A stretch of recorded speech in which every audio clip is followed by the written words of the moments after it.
यदा यदा हि धर्मस्य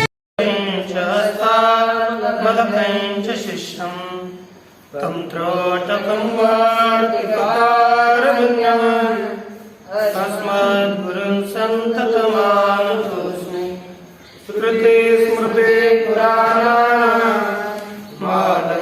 करुणालयं नमामि भगवत्पादं शङ्करं लोकशङ्करं शङ्करं शङ्कराचार्यं केशवं बादरायणं सूत्रभाष्यकृतो वन्दे भगवन्तौ पुनः पुनः ईश्वरो गुरुरात्मेति मूर्तिभेदविभागिने व्योमव्याप्तदेहाय दक्षिणामूर्तये नमः। ॐ अजामे कालुहितशुक्लकृष्णा भवे प्रजा सृजमानां नमामः। अजायतां दृश्यमानां भजन्ते जातेनां भुक्तभोगामस्तान् कपिलाय महामुने मुनये शिष्याय तस्य चासुरे पञ्चशिवाय तदेश्वर ऋषाय ते नमस्यामः। दुःखत्रयाभिघाता जिज्ञासा तदपादितेतो दृष्टेशा पार्थाचे नैकान्तात्यन्ततो भावात्। सांख्य कारिका का विचार श्री वाचस्पति मिश्र विरचित तत्व कौमुदी के साथ चल रहा है। इसमें अभी तक अष्टचत्वारिंशत् श्लोकानां विचारः अभवत्। इदानीम् 49 श्लोकस्य विचारः प्रचलिष्यते। यहाँ पर पहली पंक्ति दे दी, संस्कृति है मूल में, इसलिए तो संस्कृत बोल रहे। तदेवं पंच विपर्य भेदान उक्त्वा अष्टाविंशति भेदाम अशक्तिम आह। यहाँ अच्छा पंच विपर्य भेदान, पहले क्या बताया? 5 विपर्यों के भेद बताए गए। 5 विपर्य है ना। इसका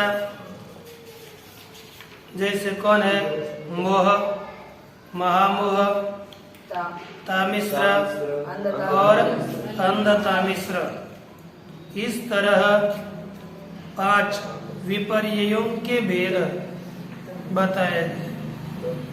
अब पंच विपर्य भेदा भवत्य शक्तिश्च कर्णवैकल्यात् अष्टाविंशति भेदा।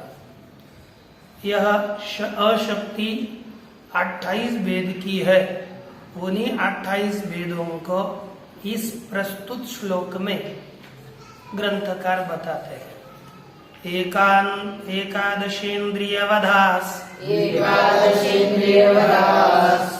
बुद्धिवधैरशक्तिरुद्दिष्टा सप्तदशवधा बुद्धेर विपर्या तुष्टि सिद्धीनाम। यहाँ पर 28 भेद किसके बताने हैं? अशक्ति के। तो कहते हैं एकादश इंद्रिय वधा बुद्धिवधै सह मिलित्वा अशक्ति अष्टादश विधा उद्दिष्टा। अब देखिए, एकादश इंद्रिय वध कितने हो गए? इंद्रिय वध कितने हो गए? एकादश। और 7 बुद्धि के वध तो कितने हो गए? अष्टादश। और कितने प्रकार की अशक्ति? अष्टादश ही।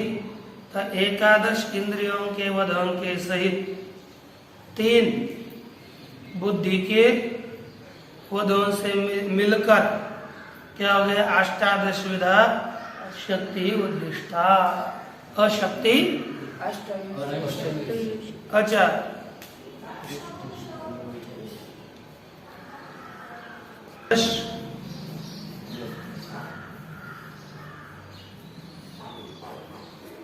लिखा कि एकादश इंद्रिय वध 11 इंद्रिय वध बुद्धि वदयि अशक्ति उद्दिष्टा। बुद्धि के साथ बुद्धि के वध के सहित अशक्ति अष्टाविंशति उद्दिष्टा। यहाँ पर ये बुद्धि के 17 वध हो जाते हैं क्योंकि तुष्टि सिद्धि नाम विपर्ययात् बुद्धे वधाः सप्तदश। तुष्टि और सिद्धि इनके विपर्य से बुद्धि के 17 वध हो जाते हैं। कैसे कैसे उनके 17 और ये 11 मिलकर अष्टाविंशति होते हैं तो उसको देख लीजिए। एकादश इति इंद्रिय वधस्य ग्रहो बुद्धिवद हेतुत्वेन। इंद्रिय वध का स्वीकार क्योंकि यहाँ कहते बुद्धि के वध के हेतु रूप से इंद्रिय वध का ज्ञान होता है, न तो अशक्ति भेद पूर्णत्वेन। अशक्ति के भेद की पूर्ति करने मात्र से यहाँ पर इंद्रिय वध ने बताए गए इंद्रिय वधों का ज्ञान बुद्धि के ज्ञान के वध के हेतु से हो चुका है। यहाँ पर लिखा इंद्रिय वधस्य ग्रहो बुद्धिवध रूपाया आशक्ते है अष्टाविंशति संख्या भेद पूर्वको न विज्ञेय। इन्होंने कहा आशक्ति के भेद का पूरक ये बुद्धि का वध ऐसा नहीं समझना चाहिए, किंतु ऊपर की पंक्ति दो इंद्रिय वध तो बुद्धिवधस्य उत्पादकत्वेन। इंद्रिय का वध बुद्धि के वध को उत्पन्न कराने मात्र से बताया है, अर्थात बुद्धिवध जनकत्वेन ग्रहणम कृतम। इसका ग्रहण क्यों किया? बुद्धि के वध के जनक रूप से स्वीकार किया है, इसलिए बुद्धिवधाः एव एकादश शब्दिता विज्ञेयाः। इसलिए बुद्धि के वध कितने शब्दों से बताया गया है समझना चाहिए? एकादश शब्दों के द्वारा बताया गया ऐसे समझना चाहिए। आगे कहते इंद्रिय वधस्य ग्रहो बुद्धिवध हेतुत्वेन न तो अशक्ति भेद पूरकत्वेन एकादशेन्द्रिय वधा।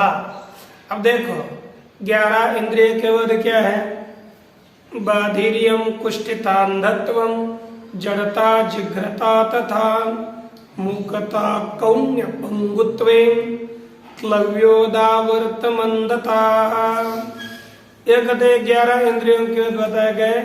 श्रोत्र की बाधिर्य अर्थात सुनाई नहीं देना, ये श्रोत्रेंद्रिय का वध। दूसरा है कुष्ठिता। कुष्ठिता अर्थात कुष्ठ रोग हो जाना, त्वचेंद्रिय का वध है।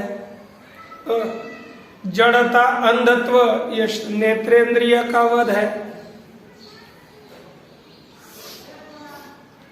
अजिघ्रता जड़ता रसनेन्द्रिय का वध है, जड़ पड़ गई जीवा, हमको बोलना ही नहीं आ रहा।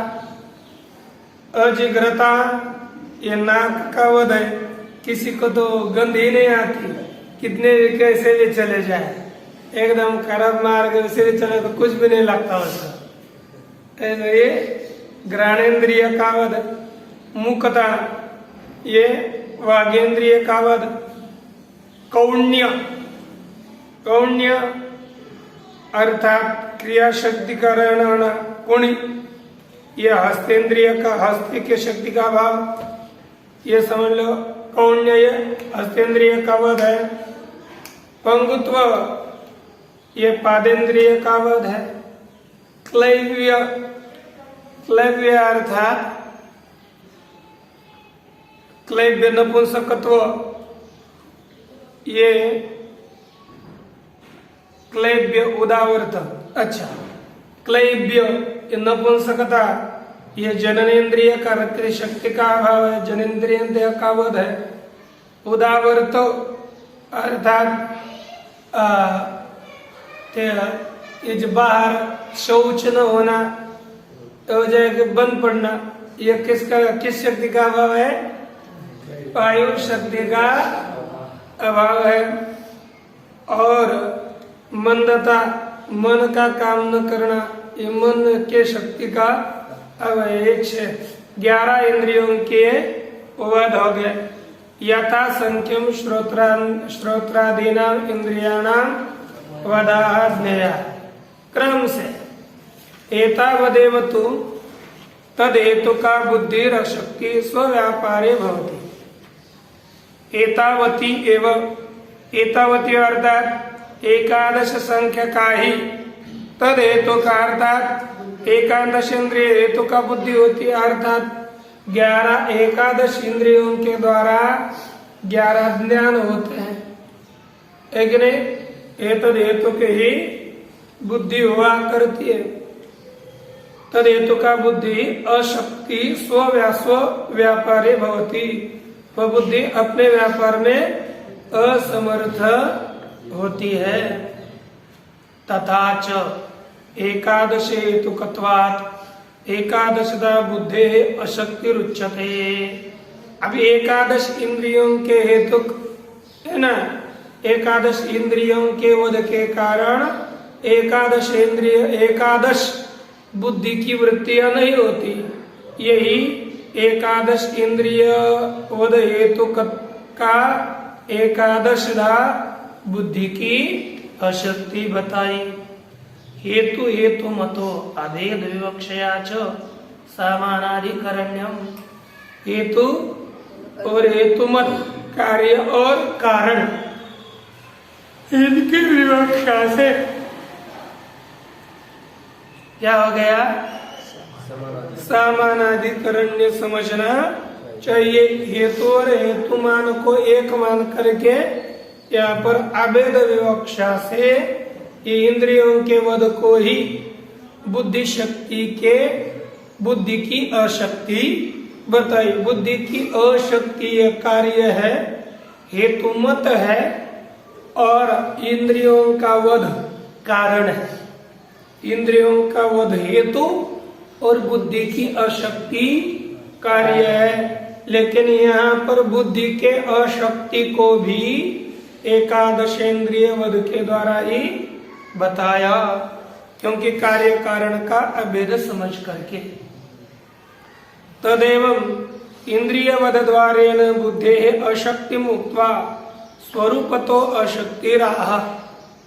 इस प्रकार इंद्रिय वध द्वारेण अर्थात इंद्रियों के वध के द्वारा बुद्धेर अशक्ति मुक्त्वा, बुद्धि की अशक्ति को बता करके स्वरूपतो अशक्ति ही आ, स्वरूपतः भी बुद्धि के अशक्ति को बताते हैं। सबुद्धि वधई इति, बुद्धि के वध के साथ इसके द्वारा क्या बताया? अशक्ति को बताते हैं। कति बुद्धे स्वरूपतो वधा इति आह। ये तो हेतु तो हो गए 11, और स्वरूपतः बुद्धि के वध कितने हैं? तो कहते 17। 17 वधा बुद्धे कुता विपर्या तुष्टि सिद्धि नाम। तुष्टि और सिद्धि के विपर्य से 11 ये बुद्धि के स्वरूपतः भेद है, स्वरूपतः वध है। देखो, तुष्टयो नवधा, तुष्टि कितने है? 9 है तुष्टि। उनके कितने वध होंगे फिर? 9 है। 9 के वध 10 थोड़े आएंगे, 8 बनेंगे। 9 के वध भी 9 बनेंगे। तुष्टयो नवधा। अब शास्त्रों में तुष्टि 9 प्रकार की बताई गई है। ठीक ना। ये नीचे यहाँ पर उनके भेद भी दिए, कहीं 4 कहीं 7 कहीं नाम। ये देखिए एवं शास्त्रांतर से एतानि भी अपराणे नामानि समुपलभ्यन्ते।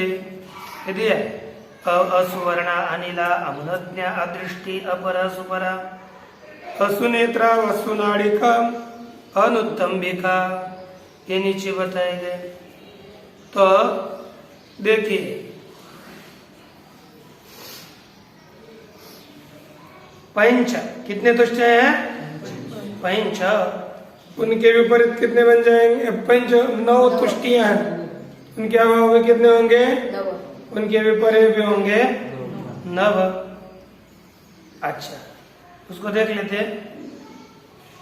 व्यक्तन निरूपणात् नवधा भवन्ति, 9 वधा भवन्ति, है ना। उसके तुष्टियों के 9 के निरूपण होने से उनके 9 वधा, कितने वध है? 9 वधा भवन्ति, ठीक है ना। एवं सिद्धयो अष्टविति, सिद्धियां कितनी है? 8। उनके वध भी कितने होंगे? 8 बन गए कि नहीं? अष्टौ तन तद विपर्या तन निरूपणात् अष्टौ भवन्ति इति, उनके विपर्य भी 8 ही हो जाते हैं। यह समय 8 किसके है ना? 8 सिद्धियों के वध और 9 तुष्टियों के वध, कितने हो गए हैं? 17 और 11 इंद्रियों के वध, कितने हो गए? 28। ये 28 क्या है? अशक्तियां है।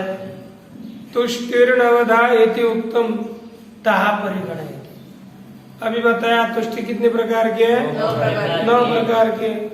उन्हीं तुष्टियों की गणना यहाँ पर करते हैं। कहते हैं तो आध्यात्मिक्यश्चतस्रः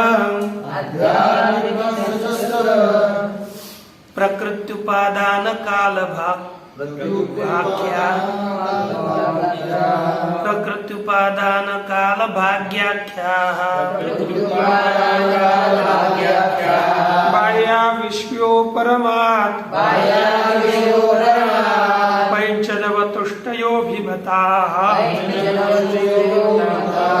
देखो एक तुष्टियां 2 प्रकार की हैं, आध्यात्मिकी तुष्टियां और बाह्य तुष्टियां। मिलकर आध्यात्मिक तुष्टि है 4 और बाह्य तुष्टियां है 5। तो जैसे पहली तुष्टि है आध्यात्म की प्रकृति, पहली दृष्टि कौन सी है? अच्छा। दूसरी है आध्यात्मिक उपादान, तीसरी है काल और चौथी है भाग्य। इस तरह से आध्यात्मिक दृष्टियां कितनी हो गई? 4। अच्छा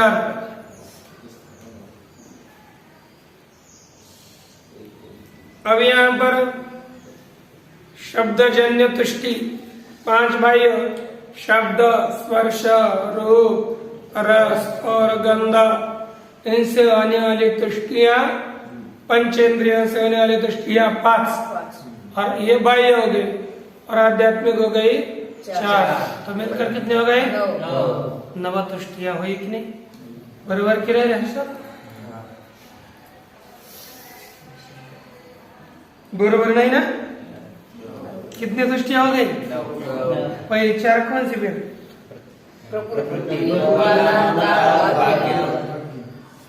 बाह्य,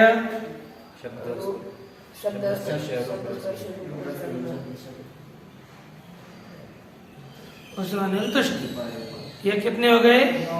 9। तो आगे देखिए आध्यात्मिक अर्थात प्रकृति व्यतिरिक्त आत्मा अस्ति इति प्रतिपद्य। प्रकृति से अतिरिक्त आत्मा है ऐसे समझ करके तत्व से श्रवण मननादिना, उसके बाद इसके श्रवण मनन इत्यादियों के द्वारा विवेक साक्षात्कार है।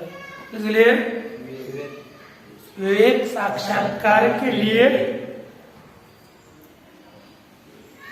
तू असत उपदेश तुष्टो यो न प्रयतते, असत उपदेश से संतुष्ट हुआ जो प्रयत्न करता नहीं है ना।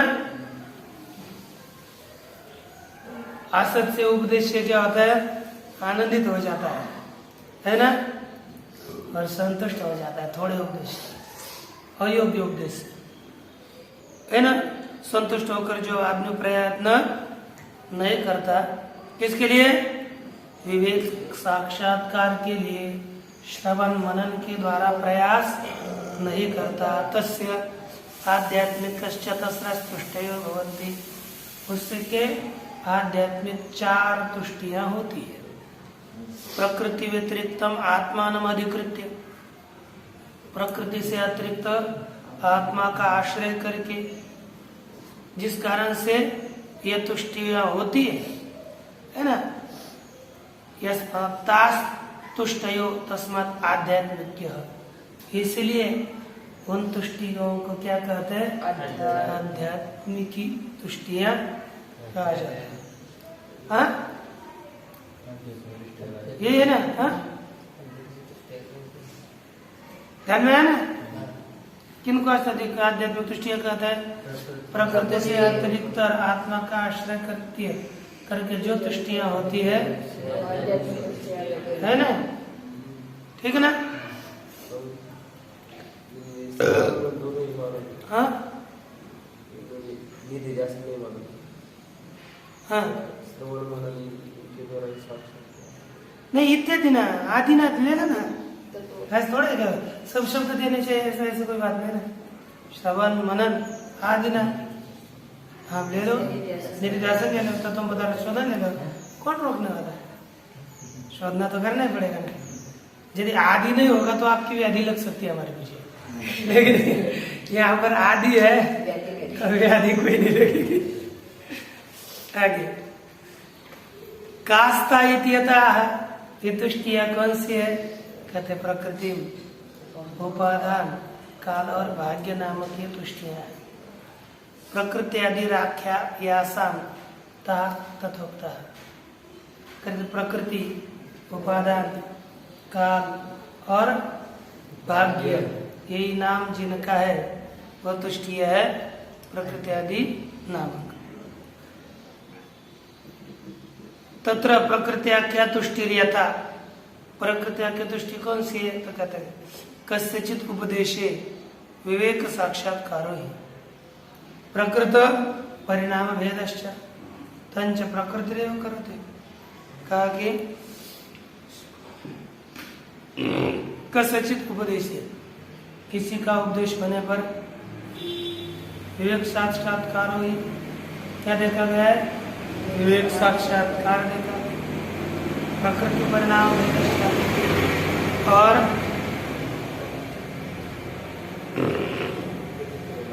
किस तरह का साक्षात्कार, प्रकृति अलग है और मैं अलग हूँ, प्रकृति अलग, उसके परिणाम अलग, इस भेद वाला क्या होता है साक्षात्कार। और उसको कौन कर दिए, प्रकृति वरेव करोति थी। इन दोनों को भी एक साक्षात्कार को एक साक्षात्कार परिणाम भेद को कौन करती है, प्रकृति करोति थी। कृतम तद ध्यानाभ्यासेन, इसलिए प्रकृति के ध्यानाभ्यास को, इसलिए उसका ध्यानाभ्यास व्यर्थ है प्रकृति का, ठीक है ना। तस्माद एवं आस्व वत्स इति से उपदेष्टव्य शिष्यस्य या तुष्टि प्रकृतो सा तुष्टि प्राकृत्याख्या अंभ उच्यते। प्रत्येक तुष्टि के लिए अलग अलग नाम दिया, कहते सा यम उपदिष्टव्य शिष्यस्य या तुष्टि। वह यहाँ प्रकृति नामक विवेक ख्याति रूपी सा उपदिष्ट सा अर्थात विवेक ख्याति, वह विवेक ख्याति रूप युगपद ऐष्टव्य से युगपद उपदेश करने योग्य जो शिष्य, उस शिष्य की जो तुष्टि, उस तुष्टि को वह तुष्टि प्रकृत अर्थात शिष्य की प्रकृति में जो तुष्टि है, संतुष्टि है, वह तुष्टि प्रकृत्याख्या, उसको क्या बोलेंगे? प्रकृति नामक तुष्टि। उसका दूसरा नाम है अंभ। क्या है? या तो प्राकृति विवेक ख्याति न सा प्रकृति मात्रा भवति, अथवा जो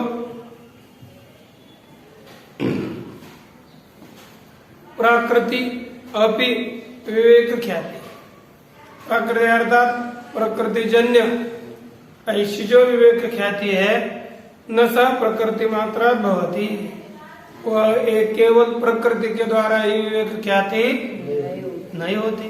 फिर महाभूत सर्वस्य सर्वदा, लेकिन सबकी सब काल में विवेक ख्याति न होने दो।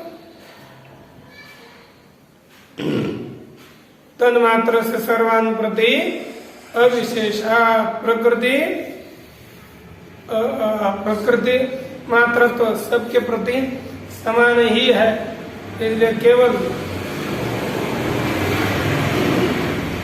प्रकृति मात्र से विवेक ख्याति होती है ऐसा नहीं बनेगा।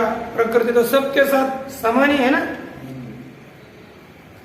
प्रवज्जायास्तु सा भवति, क्या होती है? प्रव्रज्जाया, प्रव्रज्जा अर्थात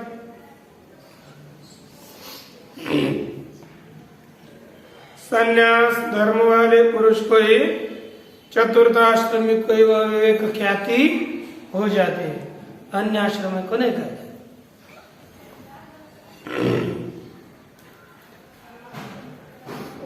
महाभूत सर्वस्व सर्वदा, सबको सब काल में ये तुष्टि न बने दो, कोई समस्या नहीं।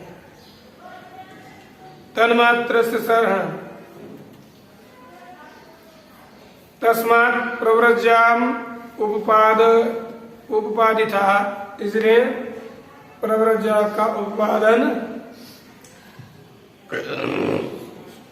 तो कर कृतम ते ध्यानाभ्यासेन आयुष्मान, इसलिए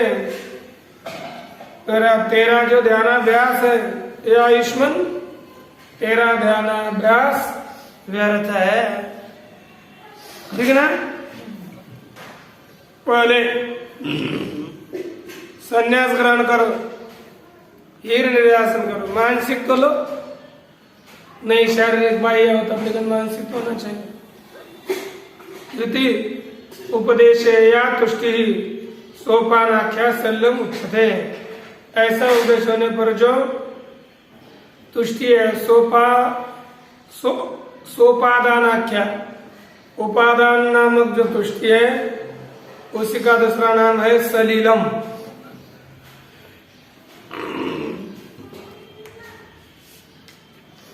दूसरी एक तुष्टि है, या तो प्रव्रज्यापि सद्य निर्वाण देती,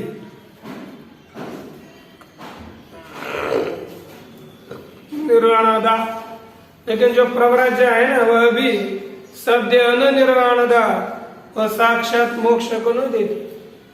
कौन? संन्यास भी है ना, ये साक्षात निर्वाण मोक्ष को नहीं देते। सैव काल परिपाकम अपेक्ष सिद्धिन्ते उदास्यते, वही काल परिपाक के अपेक्षा करके वह सिद्धि आपको देगी, सिद्धि को कराएगी, फिर बाद में निर्वाण देगी। वही प्रव्रज्या भी काल परिपाक होगा, संन्यास ले लिया, उसमें निष्ठा अच्छी हो गई तो धीरे धीरे आगे की भी सिद्धि दे देती है। अलम उत्तम उत्तप्ततया तव इति उपदेशया तुष्टि स कालाख्या ओघ उच्यते।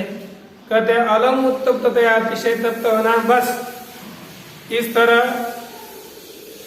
जो उपदेश या तुष्टि, उपदेश में जो तुष्टि दी गई वो कालाख्या उच्यते, वो काल नामक तुष्टि, उसको क्या कहता है? ओघ।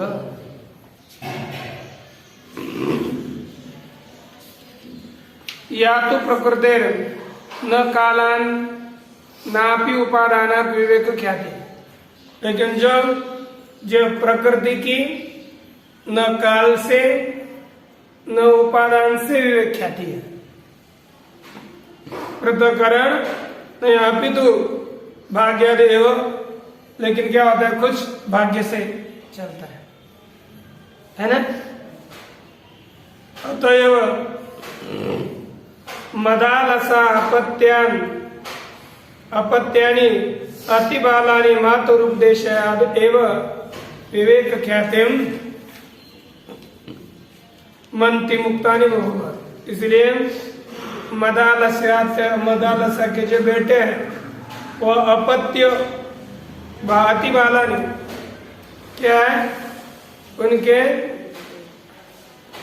अतिशय बालक मातुरुपदेश देवा, माता के उपदेश से, उपदेश के मात्र से विवेक ख्याति मंति मुक्तानि भवन्ति, अर्थ विवेक ख्याति होते हुए, ख्याति वाले होते हुए मुक्त हो जाते।